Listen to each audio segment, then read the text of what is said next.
Hey everyone, this is me, TimeLiarG, and welcome to another one of my Dark Souls Mysteries, Oddities, and Secrets videos. This is part 3. I wanted to apologize to my Dark Souls subscribers for the amount of other kind of games I've been uploading.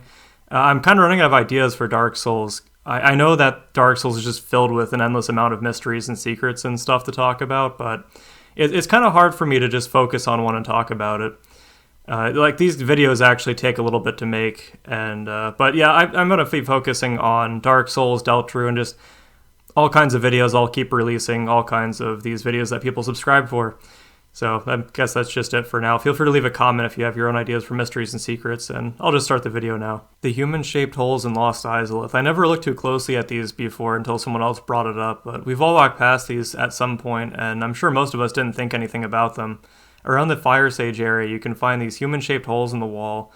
It's rather creepy, and I have no idea what these would have been used for. They could represent humanity even if they look more like human effigies from Dark Souls 2. If I had to come up with an idea for these, it's simply to represent the importance of humans in demon society, since, humans are the only reason why demons can survive. They feed off humanity and whatnot, and they also used to be humans, so maybe it's kind of symbolic or something. I'm not really too sure. Maybe some lore expert can come in here and talk about these in the comments or something. I'm not really too sure. But that's my best guess. Maybe it's to honor humans as well. Although, I don't know. Maybe demons do like humans in some way. Maybe they don't always use them for food. I'm not really too sure. The connection between Titanite demons and the Primordial Serpents. I saw someone point this out on V once. If you look closely at Titanite demons, they actually resemble the Primordial Serpents. This is especially true when looking at the ones in unlit areas. You can clearly make out all the features of the Primordial Serpents here, and I'll try my best to fill in the details with some editing. This could be a coincidence, but to me they honestly look way too close to the serpents. I have no theories at all for this one, but the Demon Titanite item description says when the blacksmith deity passed away, beasts arose from the slabs of Titanite. I know this is just talking about the Titanite demons themselves, but what if it also means for other beasts, such as the serpents? Frampt is associated with Titanite after all. The Ghost of the Gutter. This is something I caught on live stream 10 days ago, so during my No Death No Bonfire run at Dark Souls 2, I saw something that I have never seen before. I was playing offline, by the way, on a PS4. It was in the area where you drop down after rolling through the corrosive urns, and you pick up the fragrant branch. As soon as I picked up the branch, I looked right, and some humanoid figure ran. It sounds like I'm trolling, like I'm making a creepypasta or some ARG, but it's like, no, there's no answers to this. I'm not gonna make any more updates on this. I just wanted to point this out one more time because it was just really, really bizarre. Probably took so much off. Yo! Dude, what was that, dude? Okay, did you see that, Kaz? Dude, did you see that?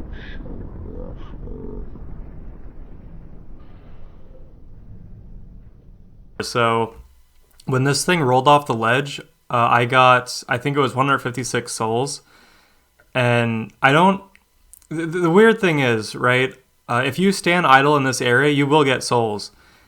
You roll off from the corrosive urns, you just stand there for a while, and you will eventually start getting souls. That's normal, right?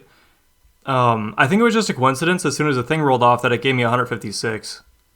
Because I don't know if it was because I was wearing the ring that I think it was because I was wearing the ring that I got more souls from that, the Silver Serpent ring +1.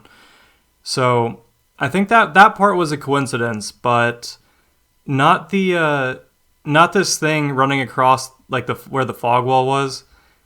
That there's no areas where you can jump down from either. I actually checked everything. I investigated everything.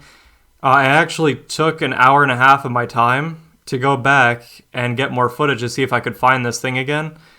And I retraced my steps around 4 or 5 times. I went back to Majula, ran all the way back down. I didn't start at the gutter bonfire. I actually ran all the way down the Majula hole. And I went all the way back down, and I just could never find that ghost again. It ran so fast. And I slowed it down in the video. But if you actually see how fast this thing went, that thing is going Mach speed. And then it stands for a second and then just bolts off the ledge. It looks like one of those explosive zombie things, like the mummies, but it's not. At least I don't think so. That thing is moving. Just look at that. That thing is absolutely moving. Anyway, that's probably it for this topic. I went back to try to find I found some really weird stuff. But aside, it didn't have anything to do with the ghost, I'm pretty sure. Everything else was pretty weird, but, you know, I don't know what this ghost was. There's nothing like it in the game, really. This one doesn't have anything to do with the ghost I just talked about, but this is the Dark Souls 2 Screamer. Around the time of the game's release, there was a rumor that pirated versions of the game had a Screamer that would show up at random, which is absolutely hilarious, but this was mentioned a few times on the Steam forums for the game. The Screamer itself was said to be a female character's death sound effect with no image, and obviously it was really loud, apparently. It's also been stated this can happen on non-pirated versions. And I just want to say, you know, that I don't condone piracy or anything. Just wanted to point that out. But I don't know if this is something that ever happened. This was just a rumor. I think someone actually made a video on this. I forgot who it was, though. And I do not remember that video. I don't remember if they found proof on this or not. But it would be nice to actually have proof. That would be actually hilarious if an image actually appeared on the screen. Just, you know, like, I don't know of what. Just anything, really. Maybe just one of those ogres and their face just covers the entire screen or something. It could actually be a player's face model, like the supposed G-Man virus, a Gmod. It just covers the entire screen. That would be amazing. But yeah, I don't know if this is real or not. This one is about the royal helm that drops from Vamos in Dark Souls 1, you know, the blacksmith. I don't know if I'm pronouncing his name right either. Famos? Not really too sure. I always called him Vamos, but I never examined his helmet too closely, but it's actually really detailed, way more detailed than I thought it was. I thought it was just a pure gold helm. It kind of looks like a plastic helm. At least that's how I always thought of it, but it actually has a lot of details on it and gemstones. If you just look really closely at it, I'll have it zoomed in on the screen there. The helm's item description mentions it belonging to an ancient and royal family line, then says only Vamos would know for sure, and he'll never speak again, which is kind of strange, actually. I don't know why it says that. I mean, he's not one for talking, obviously. Maybe it's just a joke. Helm also has high bleed and poison resistance, which the item description mentions as well, but, you know, that doesn't really matter too much. You don't see someone making a PvP build and going, oh, hey, you know, poison resist. No, nobody really does that. People just wear this thing for the looks because, you know, it looks like a Viking helmet with the two giant horns in the top. Considering there's such little information on this royal line, there's not really much I can theorize on. Most other item descriptions mention an actual location or, you know, region outside of Lordran. And this one does not mention anything. It just says it belonged to a royal line that only Vamos would know about. I don't know if he's part of that line or he just inherited the helmet from them. Something I noticed is a similarity of the face on the effigy shield. It looks like a skeleton wearing the royal helm, but this shield was designed by one of the shield contest winners, specifically Matt Gunn. His own name for the shield was Xenomorphs Aegis, so I assume the design is a coincidence. It's still interesting to think on, though. It genuinely does look like the royal helm is on that. By the way, there's actually concept art of Vamos wearing his royal helm. I wonder if he was supposed to actually wear that in the game at one point. Also, I just want to point out his skull looks exactly like Heavy Weapons guy. That's what Heavy's skull would look like. I mean, you know, just look how happy he is too. Look how happy he is. You were taken by the Abyss. This is a rather creepy message that appears on the screen if you take off the Covenant of Artorias ring while in the Abyss itself, but before you fight the Four Kings. Nothing will happen if you take the ring off afterwards. It's only before you actually fight them inside the boss room.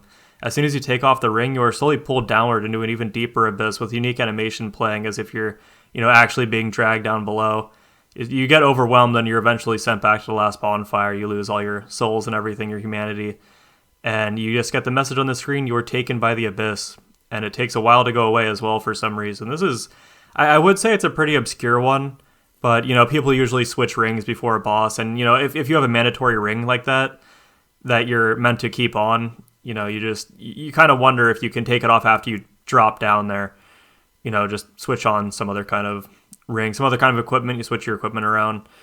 But, yeah, I don't know if this one is actually too obscure or not. I've actually learned about this just a few years ago. I want to say around maybe 4 or 5 years ago. I never actually knew about this before. It's actually really interesting. Still find new stuff about it. I don't know how to say a thanks for watching message without it sounding generic. I just want to let you know that I really do appreciate everyone watching this and my other mystery videos as well. I'll be trying to, you know, work on more Dark Souls ones, more Deltarune ones. So, you know, stick around and God bless your day, week, month, your life. And